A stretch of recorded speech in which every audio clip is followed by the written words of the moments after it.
Hey guys, it's Rob here and welcome back to another video. So in this video we are going to talk about the latest Nintendo Switch 2 news. This includes something that has to do with Cyberpunk 2077 and the SNES mouse. I'm sure a lot of you guys can already guess what that is. Some pretty cool Animal Crossing news when it comes to the GameCube version and what's happening there. There's also some news that's pretty interesting when it comes to the development of the Legend of Zelda Hyrule Warriors Age of Imprisonment, and does open up the discussion for the Nintendo Switch 2 and the Nintendo Switch 1 when it comes to exclusives. So we're going to touch a little bit on that topic during that topic too, and other cool Nintendo Switch 2 news. If you guys end up enjoying this video, make sure you guys leave a like. It helps the video reach more viewers when you do, and of course more viewers means we can make more videos and also spend more time on bigger animations that I'm currently working on right now, because these videos do better. And of course subscribe and have that notification bell on, because usually Nintendo doesn't bring all of my videos to you guys, so having that notification bell on just increases that chance. And you wouldn't want to miss out on any news when it comes to like June Nintendo Directs, right? So the Nintendo Switch 2 has been pretty fantastic, and we have been getting a lot of different cool news, upgrades, and things about the Nintendo Switch 2. By the time this video releases,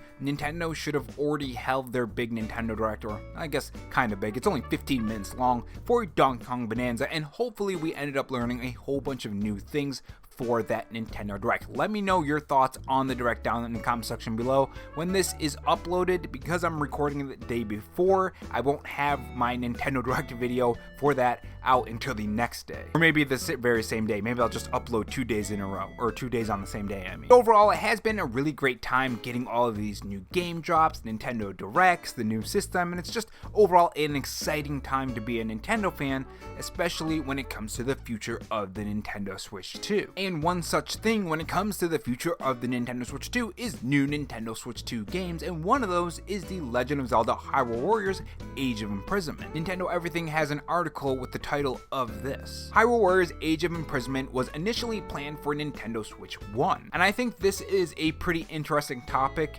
aside from the stuff that we're going to be talking about going forward when it comes to this article. The idea that a lot of these games were developed for Nintendo Switch 1 and run really well on the Nintendo Switch 2, and that really does make me wonder, could the Nintendo Switch 1 end up affecting some of these games? And we talked a bit about this when it comes to the future of the Nintendo Switch. How does Nintendo do that? We talked about that actually before the Switch 2 was revealed. Eventually, some of these games are going to be very difficult to run. We're going to run into a lot of the same problems that the Switch 1 had.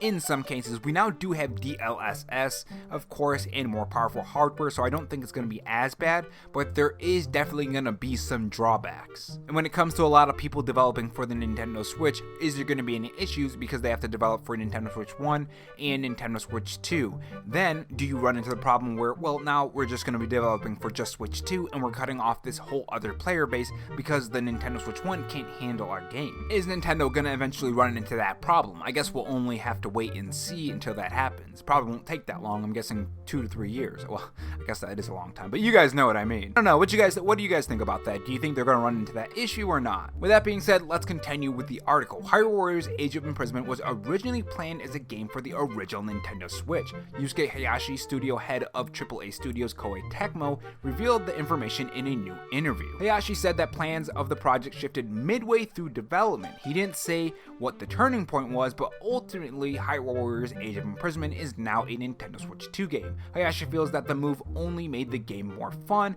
and there were improvements to the amount of enemies on screen as well as frame rate. Now, the interesting thing about this, before the Nintendo Switch 2 came out, Hyrule Warriors Age of a Calamity ran pretty bad. I mean, it is an improvement on the Nintendo Switch 2, but it's not a complete improvement. It doesn't run solid 60 FPS, buttery smooth, all of those things. And I'm wondering if those are the issues that they ran on the Nintendo Switch 1, because if Hyrule Warriors Age of Calamity already ran like that, you would assume that a sequel would run the same way, right? So I'm guessing that's some of the problems they ran into. Maybe not all of the problems, but it has to be at least one of them. And again, that's another reason why I'm really excited for the Nintendo Switch 2, because when you look at the trailer for this game, it looks fantastic. I mean, it looks really fun, and I had a lot of fun with Age of Calamity. It was just a big problem with the performance of the game. How did you guys feel about Age of Calamity when it first released? Did you have problems with the performance?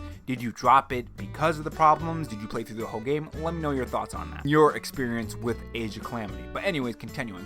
Hayashi's full words of the Hyrule Warriors Age of Imprisonment starting out on the original Nintendo Switch as shared by Famitsu. When this project first started, we were developing it as a Nintendo Switch game for a while. We changed it to Nintendo Switch 2 midway, and just by transferring what we had been creating up until then, the Nintendo Switch 2, the number of enemies that appeared, the frame rate changed dramatically, and the game simply became a lot more fun. And that's one of the things that I've always said is like when the frame rate is a lot more smoother, when things are just running better for the game, it does for some reason seem a lot more fun. I know there are people back on the Nintendo Switch 1 who were fine with the presentation and the FPS. I never really had a problem with the graphics side in a lot of games anyways. I had a problem with the performance. That was my big gripe with the Switch 1. That's what I always brought up.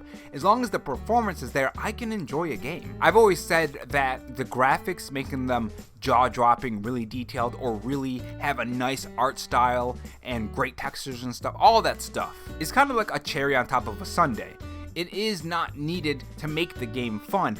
It is really nice to have, yes, but it's not needed. That's why a lot of people are excited for these upgrades for a lot of these Nintendo Switch games, because they already did look really, really great when it comes to the art style, like Breath of the Wild and Tears of the Kingdom. Now that we got those upgrades, it's even better because it runs better and it just feels better. So when you're playing the game, when you're attacking, when you're exploring, when you're just viewing the world more smoother with the FPS and frame rate and resolution, it just seems better, if that makes any sense. But anyways, the last sentence says, "We were also surprised at how much fun the games could change thanks to the hardware." And again, even from the developer, the performance makes the game more fun because it's more smoother. The feeling of attacking feels different in 60 FPS than it does in 30 FPS, and especially when there's a unstable frame rate. For me anyways. Maybe some people are different, but that's just me personally, you know? Moving on to the next bit of news, on June 15th, Croc O'Clock said this on Twitter. Fantasy Life I, the Girl Who Steals Time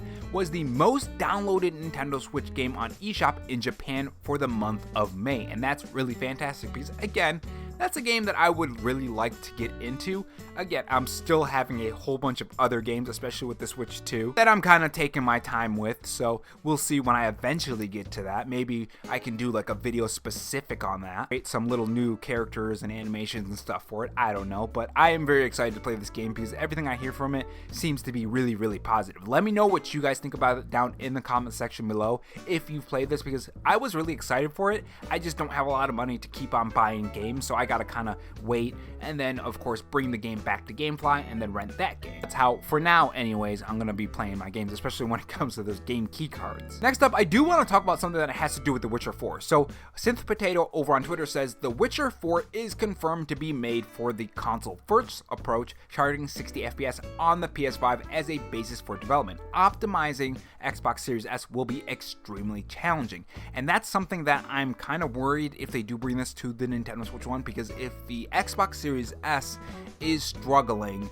then is the Nintendo Switch 2 version, if they do bring that to the Nintendo Switch 2, also gonna struggle. Now, Cyberpunk 2077 is really, really well for the Nintendo Switch. I don't know why I worded it like that. It runs very, very well. Like, you will be jaw-dropped, very surprised, and maybe even excited to play it on the Nintendo Switch 2 if you ever get to experience it running on the Nintendo Switch 2. I am absolutely shocked how well it runs in handheld mode. I mean, it's definitely a wow, holy crap moment, you know? But correct me in the comment section if I'm wrong, but the Xbox Series S and the Nintendo Switch 2 are pretty close in power, right? So I'm really wondering how well The Witcher 4 could end up running on the Nintendo Switch 2. I know DLSS may actually help with that, and we've seen how well they are when it comes to running versions on Nintendo hardware. The Witcher 3, we've had Cyberpunk 2077 on the Nintendo Switch 2 as well. I have personal experience with that, so that really does give me hope, but that's something that I've been kind of wondering and I did want to kind of touch on in this video. I'm curious on your guys' thoughts on that. Do you think it's not going to be a problem?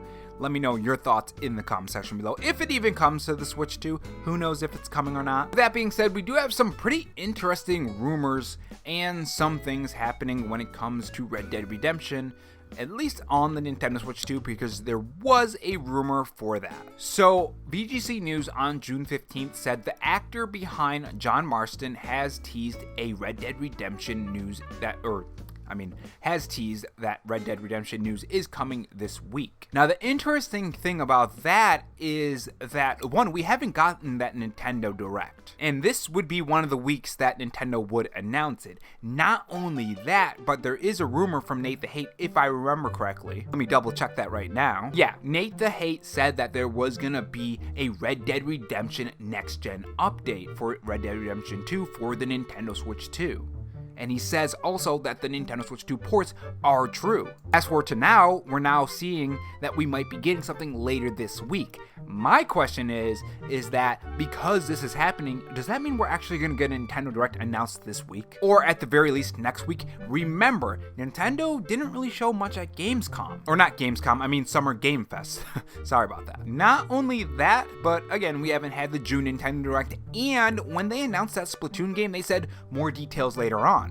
Where would you show that? You would show that at a Nintendo Direct, especially if it's just a spin-off and it's not like the mainline Nintendo Direct. Or not mainline Nintendo Direct, mainline Splatoon game. It's not Splatoon 4. There are all of these little bits and pieces that kinda don't directly point towards a Nintendo Direct in June, but are little signs that it might be happening. So it is pretty interesting. Let me know your thoughts about that down in the comment section below, and I will see you guys in the next video.